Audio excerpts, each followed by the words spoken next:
Okay, so we all know that Intel Inside jingle, right? I mean, it was everywhere. But the company behind that catchy little tune, well, they're not quite the giant they used to be. Yeah, Intel, it's a fascinating story, really. It's not just a company losing a little market share. It's more like, how can a giant of innovation, trip up, miss some big chances, and then suddenly find themselves scrambling to stay relevant? Yeah, exactly. And that's what we're diving into today, Intel's fall from grace in the semiconductor world. We're going beyond those headlines, really trying to dig into those decisions, those missed opportunities, and how the whole landscape of the industry just shifted. Yeah, for sure. It's a story of brilliant engineering, some marketing missteps, and a tech world that just moved faster than Intel could handle. Exactly. We're going to uncover how a company that was once like the definition of cutting edge tech found itself struggling. Struggling to keep up. But to get the full picture, we need to rewind a bit. Go back to the early days of personal computing. Back to the beginning. Yeah, picture it. 1981, the dawn of the PC era. A company called Intel is about to become a household name. And explode they did. I mean, you could say they almost single-handedly shaped the rise of the personal computer. True pioneers. And it all started with this group of engineers, the Traitorous Eight. What a name, right? Yeah, they left Shockley Semiconductor and then formed Fairchild Semiconductor, which was a hotbed for like all this tech innovation. Yeah, it was.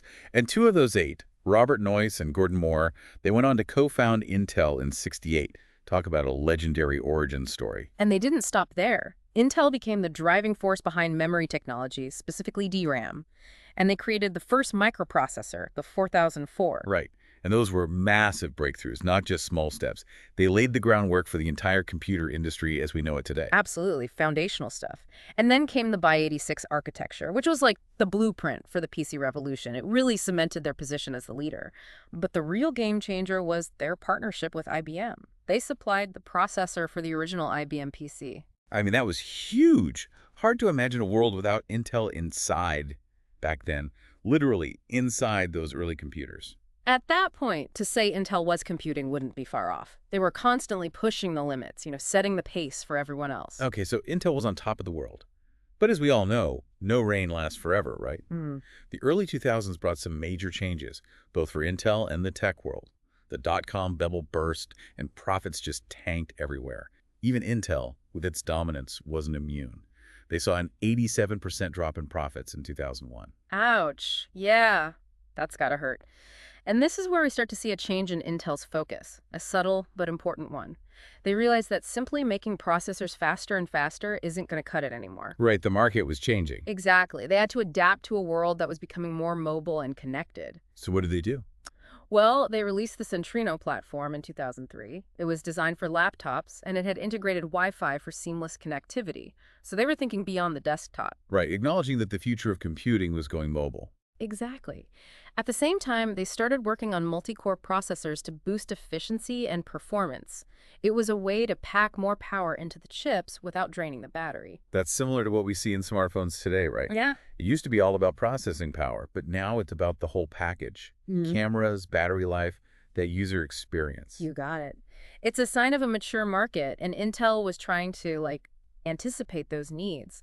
But some people argue that the shift, away from pure engineering breakthroughs and more towards marketing and branding, that was the start of their problems. Interesting. So trying to stay ahead of the curve, but maybe their strategy was a bit off. Yeah, maybe. And that leads us to another big moment in Intel's story. Paul Otellini becomes CEO in 2005. And this was a big deal because he was their first non-technical CEO. So this is where the marketing over engineering idea really takes hold. Exactly. Otellini came from sales and marketing, and under his leadership, those areas were prioritized, which, led to some friction internally.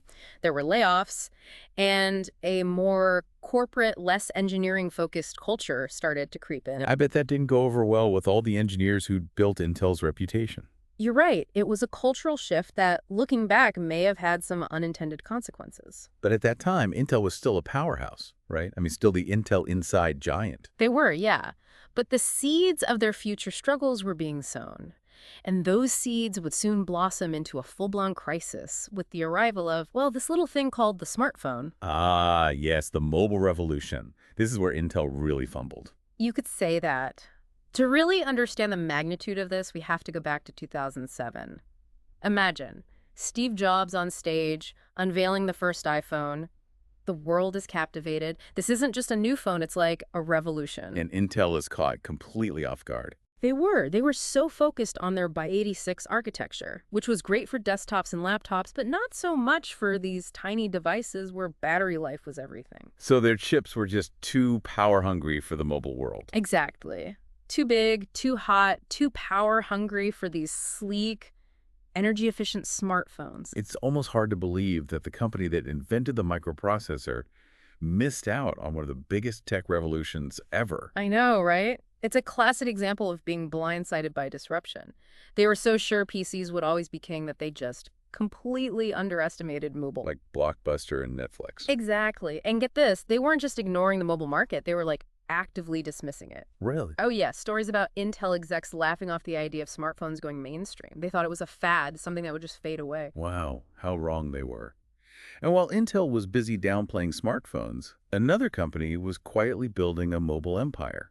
ARM, a British company that developed a totally different type of processor architecture, perfect for mobile devices. Their chips were smaller, more power efficient, and they were smart. They licensed their designs to other companies. Creating a whole ecosystem of ARM-powered smartphones. Exactly. And ironically, Intel did try to get into mobile with their Atom processor in 2008, but by then it was way too late. The Atom just couldn't compete with ARM, which was already the standard. So missed the boat. And to make things worse, they missed another boat while they were at it, the GPU boat. Nvidia. While Intel was all about CPUs, Nvidia was quietly becoming the leader in GPUs, graphics processing units. And for those who don't know the difference, CPUs handle general computing tasks, while GPUs are made for graphics processing like gaming and now, increasingly, artificial intelligence. Right, and Nvidia, with their powerful GeForce GPUs, they were killing it in the gaming market. But they saw the potential of GPUs for more than just games. They saw it for AI, which needs massive processing power. And GPUs are perfect for that. Smart move. Yeah, it was.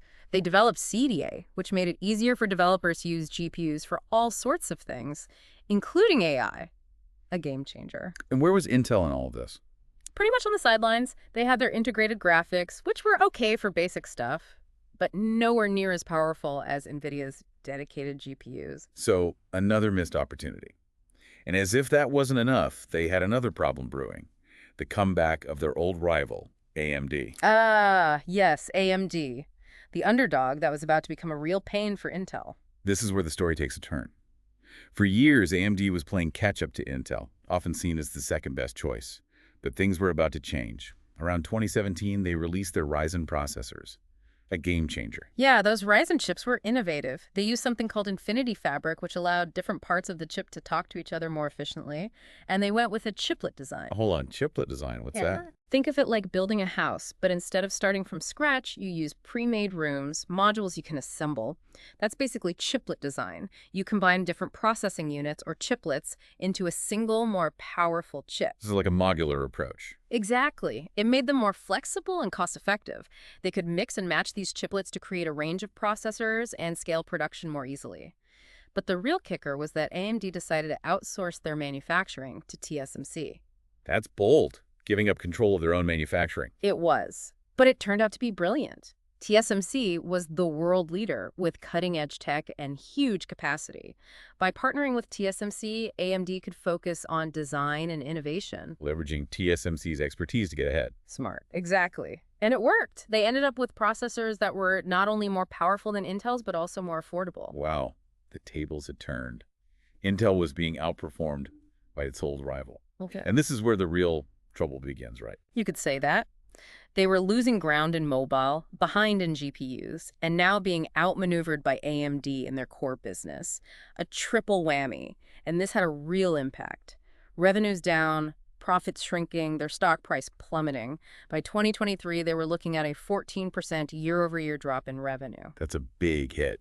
And it wasn't just numbers, right? It affected their employees too. Yeah. Layoffs. Yeah, thousands of workers laid off. Tough decisions had to be made to cut costs. A reminder that these corporate battles have real consequences. Absolutely. And despite billions in government subsidies through this EHPS Act, they were still struggling. So even with government help, they couldn't seem to right the ship. It really paints a picture of a company in crisis. It does, and it raises the question, can they recover? Can they regain their former glory? Well, that's a question we'll explore in the next part of our deep dive. We'll look at their current state, their efforts to stage a comeback, and the challenges they face in this ever-evolving tech landscape. We'll also dive into the world of marketing and branding and how their Intel inside strategy may have actually contributed to their downfall. Stay tuned for more insights into the world of Intel. This story is far from over. Intel's story, it really is a cautionary tale. I mean, for any company in tech, no matter how big you are today, tomorrow's a different story if you don't adapt. Yeah, it's almost like a Greek tragedy, isn't it? You Yeah. have this mighty hero brought down by hubris, missed chances, bad luck, all of it. But let's go back a bit. We talked about Intel missing the mobile revolution. What were those key decisions, those missteps that really sent them down this path? Well, their inability to see and then adapt to that mobile shift, that was a turning point for sure. It's kind of crazy how their focus on PCs blinded them to this whole other market that, well, ended up eclipsing PCs altogether. They completely missed the boat on smartphones, which became the primary computing device for, like, billions of people. And remember, they weren't just ignoring it, they were actively dismissing it. Clinging to their by-86 architecture, which, we talked about this, it was just way too power-hungry for these sleek little devices. It's ironic, right? The company that invented the microprocessor, the very heart of modern computing, missed one of the biggest computing revolutions in history. Like, imagine the inventor of the wheel missing out on the car. Perfect analogy. And it wasn't just mobile, they stumbled in other areas too. GPUs. Those have become essential for everything. Gaming, AI, you name it. Yeah, they basically let Nvidia run away with that market.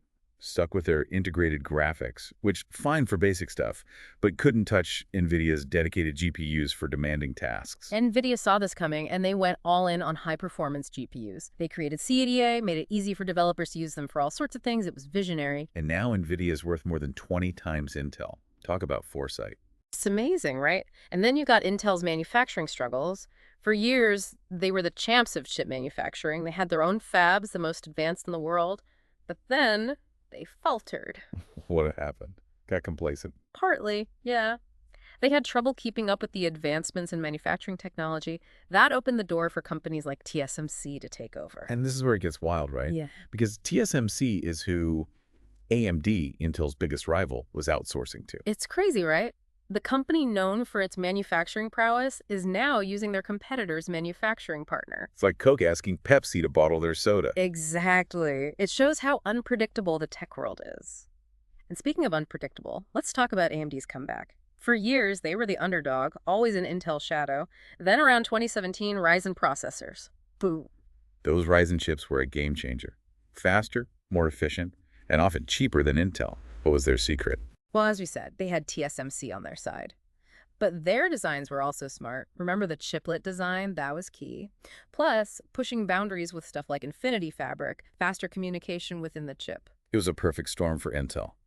Losing in mobile, behind in GPUs, and now AMD outmaneuvering them in their core business. Yeah. Revenues tanking, profits down, stock plummeting, layoffs. Yeah, it was tough. It really showed the danger of getting complacent, and you got to keep innovating. But there's another piece of the story we haven't really touched on yet. Marketing. Branding. Yes, the Intel Inside era. Tell me more. For years, Intel poured money into building this powerful brand. Their jingle, their logo, it was everywhere. You couldn't buy a computer without seeing that little sticker. It was brilliant marketing. They took something most people knew nothing about, the microprocessor, and made it a household name. It's like marketing flour to bakers. Exactly. And for a while, it worked wonders. They were the kings of the PC market. But some people think this focus on branding may have actually hurt them in the long run. How so? How could a successful marketing campaign backfire? Well, it might have made them complacent. Intel started believing their brand alone would guarantee success. They didn't feel the need to innovate as aggressively because they thought their name would carry them through. Nothing fails like success. Exactly. And while Intel was coasting, AMD, Nvidia, they were busy pushing boundaries, improving their products. Consumers noticed, right? They weren't just buying a brand anymore. Performance, innovation, value, that's what mattered. Absolutely. And Intel was slow to adapt. They were still pushing Intel Inside, but the story wasn't working anymore. People wanted more. It shows how important it is to stay hungry, stay innovative. Never take success for granted. You got it. No company is immune to disruption. And that's what makes Intel's story so interesting. They were at the top, and now they're fighting to stay relevant. It's a reminder for all of us, right? We all need to stay on our toes, push boundaries, challenge ourselves. So let's talk about where Intel is right now. Financially, how do things look? Well, even with those government subsidies, they're still in a tough spot. The PC market, their bread and butter for years, it's been shrinking. Global PC shipments down almost 30% from their peak in 2021. That's a huge part of their business gone. It is, and that's had consequences. Stock price down, layoffs, investors getting nervous. Not a great situation for a company that used to be a safe bet. So, not a pretty picture. Mm. But you mentioned the new CEO, Pat Gelsinger. He seems pretty determined to turn things around. Oh, he is. He definitely has his work cut out for him. Okay, so what's his plan? How's he trying to get Intel back on track? Well, first, he's going back to basics, refocusing on their core strength, engineering, innovation. He's brought in some top talent, trying to revive that engineering-driven culture that made Intel great in the first place. Rekindling that spark, that passion for pushing the limits. Yeah, exactly. And he's not just talking, he's investing big time in R&D, building new manufacturing facilities. That's a bold move, especially these days with all the global stuff going on. It is. It's a risk, but he's betting on Intel's future and America's future in chip making. But he's also going up against TSMC in the contract manufacturing game, right? That seems like a David versus Goliath situation. It does. But it's a fight he thinks they can win. TSMC is the big dog, no doubt, but Gelsinger thinks Intel can compete, maybe even surpass them eventually. It's a classic underdog story, and we all love those. But they need to do more than just catch TSMC. They need to get back in the game with GPUs and AI. Absolutely. And Gelsinger's making moves there too. New division focused on high-performance computing and AI. Acquired some smaller companies with expertise in those areas. So building up their capabilities, covering all the bases. Exactly. He sees that Intel needs to be more diverse to really succeed long-term. CPUs aren't enough anymore. GPUs, AI, other emerging tech, they need to be in it all. A plan, investment, a vision for the future. Yeah. But can they pull it off? Can Intel become a leader again? That's a big question, right? Nobody knows for sure. Lots of challenges. Fierce competition, tech changing constantly. They've got a lot of catching up to do. It's a fascinating story.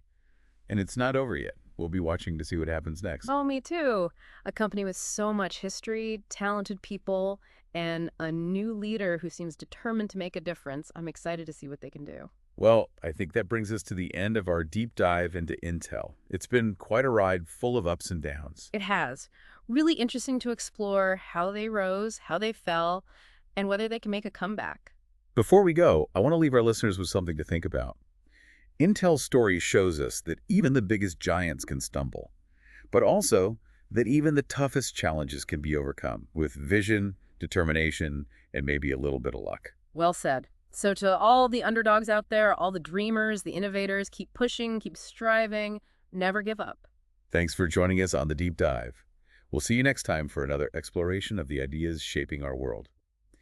You know, as we've been talking about Intel's journey, it really strikes me that their story isn't all that unique. It kind of reflects a bigger pattern we've seen in the tech world over and over again. Oh, absolutely. You think about companies like Nokia, BlackBerry, even Microsoft to some extent. They were all giants, right? Synonymous with innovation. But then they each had to deal with this rapidly changing landscape. And they all had that king of the hill moment, just like Intel, where they were on top and then suddenly realized that past success doesn't mean you'll always be on top.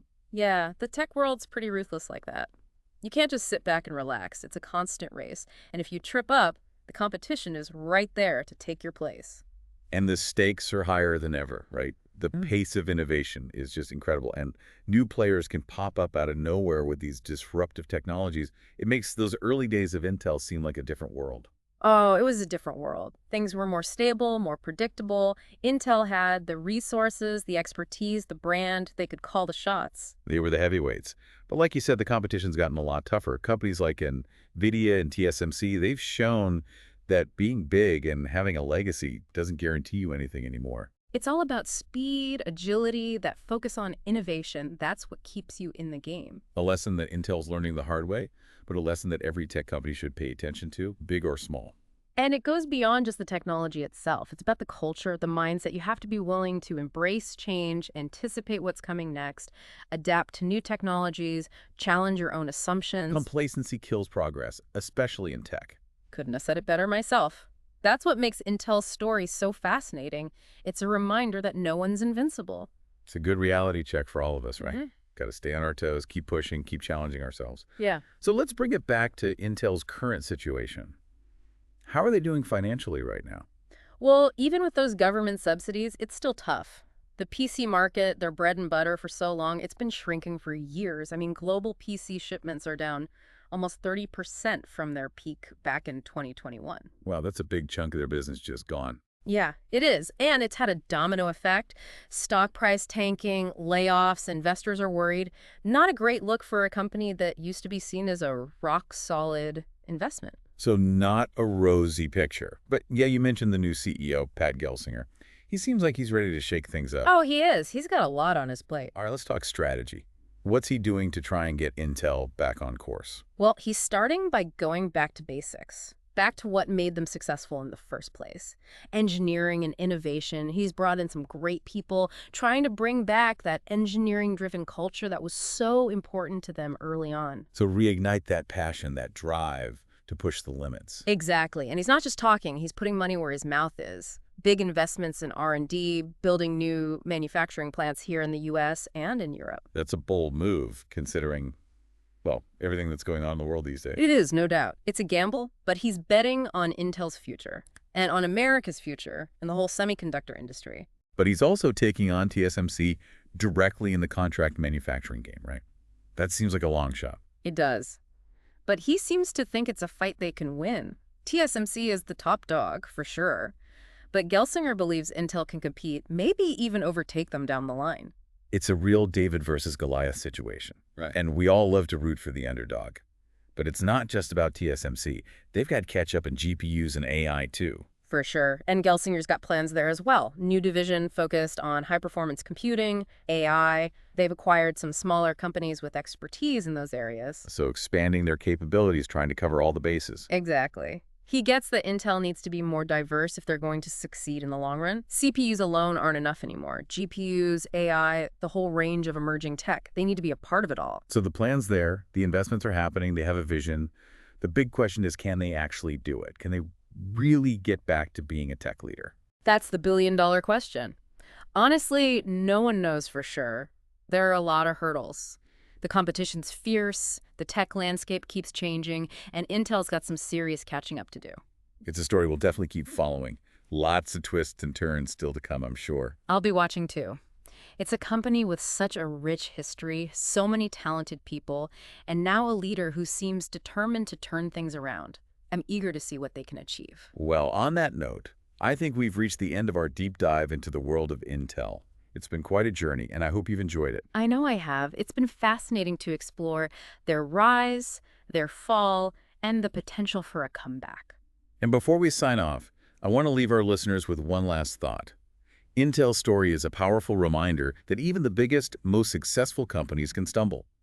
But it also shows us that even the toughest challenges can be overcome with the right mix of vision, determination, and maybe a little bit of luck. Couldn't have said it better myself. So to all the underdogs out there, all the dreamers and innovators, keep pushing, keep striving, never give up. Thanks for joining us on The Deep Dive, and we'll catch you next time for another exploration of the ideas and innovations shaping our world.